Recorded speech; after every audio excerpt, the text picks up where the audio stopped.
Chapter 1 Rajput યુગ નવા શાસકો અને રાજ્યો.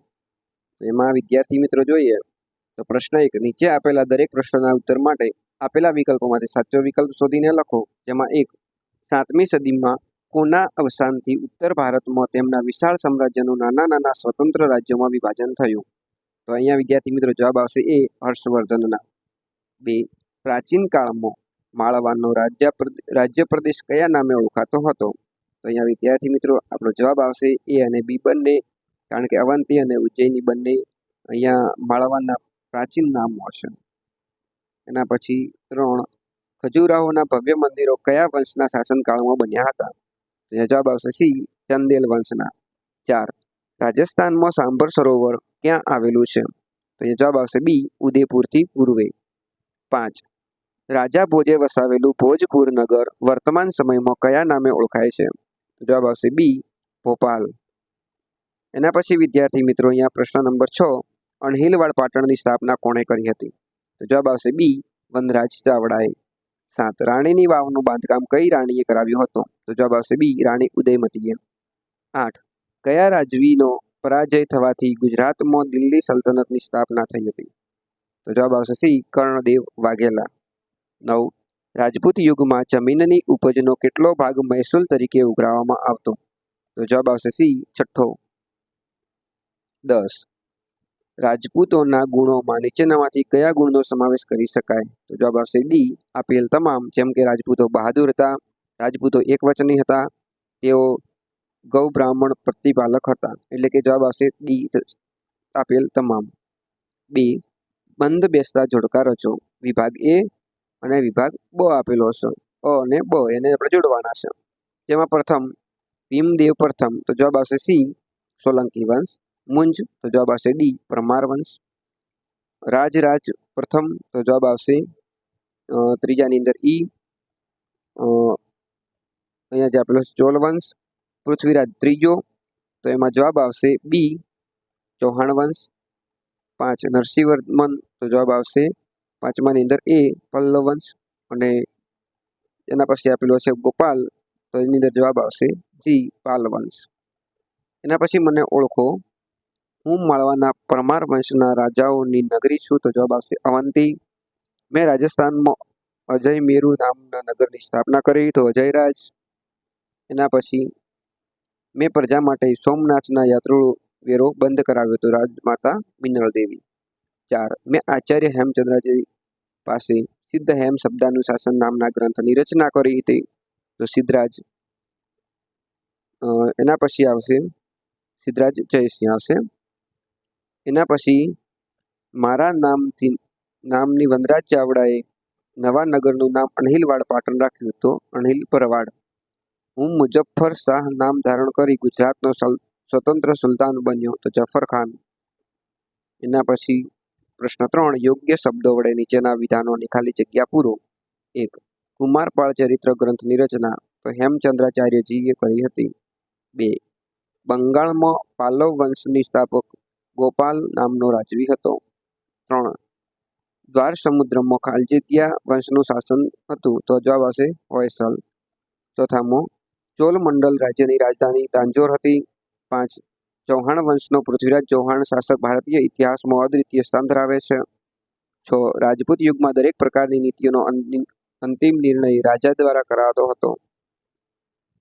પ્રશ્ન નંબર 4 નીચેના પ્રશ્નના ઉત્તર 1-2 વાક્યમાં લખો. 1 કયા સમયગાળાને રાજપૂત યુગ કહેવામાં આવે છે? તો ઈસવીસન 700 થી ઈસવીસન 1200 વચ્ચે 500 વર્ષના સમયગાળાને રાજપૂત યુગ કહેવામાં આવે છે. 2 ગુર્જર પ્રતિહાર સામ્રાજ્ય પતન બાદ બીજા કયા નવા રાજ્યો સ્થાપિત થયા? તો વિદ્યાર્થી મિત્રો અહીંયા ગઢવાલ, ગોહિલ, બુંદેલખંડ, માળવા, અણહિલવાડ પાટણ અને દહાલ સાંકપુરી જે છે શાકંભરી, એ અહીંયા નવા જે રાજ્યો હતા એ સ્થાપિત થયા. 3 વનરાજ ચાવડાએ નવીન નગરનું નામ અણહિલવાડ પાટણ શા માટે રાખ્યું? તો પોતાના મિત્ર અણહિલ ભડવાડ જે છે એના નામ પરથી અણહિલવાડ પાટણ છે એ નામ રાખ્યું છે. 4 અણહિલવાડ પાટણના આદર્શ રાજમાતા કોણ હતા? તો અણહિલવાડ પાટણના આદર્શ રાજમાતા મયલનાલા દેવી હતા. બરાબર છે. એના પછી 5 બંગાળના કયા વંશને પાલ વંશ કહેવામાં આવતો હતો? શા માટે? તો પાલ વંશના સ્થાપક અને વંશજોના નામની પાછળના ભાગમાં પાલ શબ્દ આવતો હોવાથી બંગાળના પાલવ વંશને પાલ વંશ કહેવામાં આવે છે. 6. રાજપૂત યુગમાં ગ્રામ પંચાયતના વડાને શું કહેવામાં આવતા? તો મુખી અથવા સરપંચ. 7. રાજપૂત યુગમાં ગુજરાતના કયા બે બંદરો જાણીતા હતા? તો સ્તંભ તીર્થ એટલે કે ખંભાત અને ભૃગુકચ્છ એ ભરૂચ. એના પછી બી, નીચે આપેલા રાજ્યોને ઉત્તર ભારત અને દક્ષિણ ભારતના રાજ્યોમાં વર્ગીકરણ કરો. તો ઉત્તર ભારતની અંદર વાત કરીએ રાજ્યોમાં તો ગઢવાલ, ચંદેલ એટલે કે બુંદેલખંડ, પરમાર માળવા, સોલંકી વંશ એ ગુજરાત, ચૌહાણ તો શાકંભરી, પાંડ્ય, ચેર, પલ્લવ, ચોલ અને રાષ્ટ્રકૂટ જે દક્ષિણ ભારતના રાજ્યો છે. એના પછી પ્રશ્ન 5 નીચેના વિધાનો માટે કારણ આપો. રાજપૂતાણીઓ વીરતા માટે જાણીતી હતી. તો જવાબ આવશે રાજપૂતાણીઓ હસ્તે મોઢે પોતાના પુત્ર, પતિ કે ભાઈને યુદ્ધમાં વિદાય આપતી, જરૂર પડે તો શસ્ત્રો લઈ યુદ્ધમાં લડવા જતી, શત્રુઓ સાથે પકડાઈ જવાના પ્રસંગે એક સાથે ચિત્તામાં જોહર કરતી. એના પછી 2. ભોજ પરમાર વંશનો સૌથી શ્રેષ્ઠ રાજા હતો. તો ભોજ પરમાર વંશનો સૌથી શ્રેષ્ઠ રાજા હતો. તેની ખ્યાતિ ભારતના એક આદર્શ અને લોકપ્રિય રાજા તરીકે હતી. રાજા ભોજે ધારાનગરીમાં એક મહાશાળાની સ્થાપના કરી હતી. ફરતી ટેકરીઓની વચ્ચે તેણે ભોજપુર ભોપાલ નામનું સુંદર નગર વસાવ્યું હતું. એના પછી 3. તરાઈની લડાઈ ભારતીય ઇતિહાસમાં મહત્વ ગણાય છે. તો ઈસવીસન 1191માં થાનેશ્વર અને કરનાલ વચ્ચે આવેલા તરાઈના મેદાનમાં શહાબુદ્દીન ધોરીને પૃથ્વીરાજે સજ્જડ હાર આપી. તે પછી ઈસવીસન 1192માં પૃથ્વીરાજ ચૌહાણની હાર થઈ અને દિલ્હીના તખ્તા પર મુસ્લિમ સત્તાનો ઉદય થયો. આથી તરાઈની લડાઈ ભારતીય ઇતિહાસમાં સીમાચિહ્નરૂપ ગણાય છે. એના પછી પ્રશ્ન નંબર 4. મિનળ દેવી આદર્શ રાજમાતા હતા. તો સિદ્ધરાજ જયસિંહની માતા મિનળ દેવી આદર્શ રાજમાતા હતા. તેમણે પ્રજાને ન્યાય આપવા અનેક કામ કર્યા હતા. સોમનાથનો યાત્રાળુઓ વેરો બંધ કરાવ્યો. ધોળકામાં માલવ તળાવ બાંધકામ તેમના જ નિર્ણય હતો. એના પછી બી, આપેલા ચિત્રનું નિરીક્ષણ કરી બાજુમાં આપેલા પ્રશ્નોના જવાબ આપો. 1. આપેલા ચિત્રનું યુદ્ધ પહેલાનું કયું દ્રશ્ય છે તે જણાવી તેનું વર્ણન કરો. તો આપેલા ચિત્રમાં રાજપૂતાણીઓના વીરત્વના દર્શન થાય છે. જ્યારે રાજપૂત રાજાઓ દેશના રક્ષણ માટે યુદ્ધમાં જતા ત્યારે રાજપૂતાણીઓ પોતાના ભાઈ, પિતા કે પુત્રને લલાટે કુમકુમ ચાંદલો કરી હસતા મુખે યુદ્ધમાં જવા વિદાય આપતી. એના પછી 2. યુદ્ધ માટે વીરતાભરી વિદાય કોને કોને આપવામાં આવતી તેની યાદી બનાવો. તો આવી વીરતા ભરી વિદાય રાજાઓ, સૈનિકો અને દરેક વ્યક્તિઓને આપવામાં આવતી કે જેઓ કોઈના રક્ષણ માટે યુદ્ધમાં જવા માટે તૈયાર થતા હોય. પ્રશ્ન 6. ટૂંકનો લખો. રાજપૂત યુગની શાસન વ્યવસ્થા. તો અહીંયા આપેલો છે પ્રમાણે વિદ્યાર્થી મિત્રો તમે લખી શકો છો. જલ્દીથી સ્ક્રીનશોટ લઈ લેજો અથવા તો પછી વિડીયોને સ્ટોપ કરીને પણ લખી શકો છો. અહીંયા વિદ્યાર્થી મિત્રો જે લોંગ ક્વેશ્ચન છે એના આન્સરો એ આપણે અહીંયા વાંચતા નથી, તમે સ્ક્રીનશોટ લઈ લેજો, બરાબર છે, અથવા તો વિડીયોને સ્ટોપ કરીને લખી નાખજો. એના પછીનો બી, નીચે આપેલા પાત્રોને ટૂંકમાં પરિચય આપો. જેમાં કુમારપાળ, તો કુમારપાળ છે એના વિશે પણ અહીંયા તમને માહિતી છે સ્ક્રીન પર દેખાય છે પ્રમાણે લખજો. પૃથ્વીરાજ ત્રીજો, તો એના વિશે પણ અહીંયા માહિતી તમને દેખાય છે પ્રમાણે તમે લખી શકો છો. સી, કોઈ પણ 5 રાજપૂત રાજ્યો અને તેમની રાજધાનીના નામ જણાવો.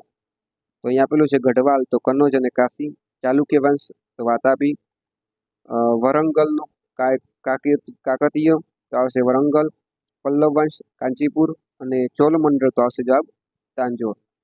એ તમે આ રીતે લખી શકો છો.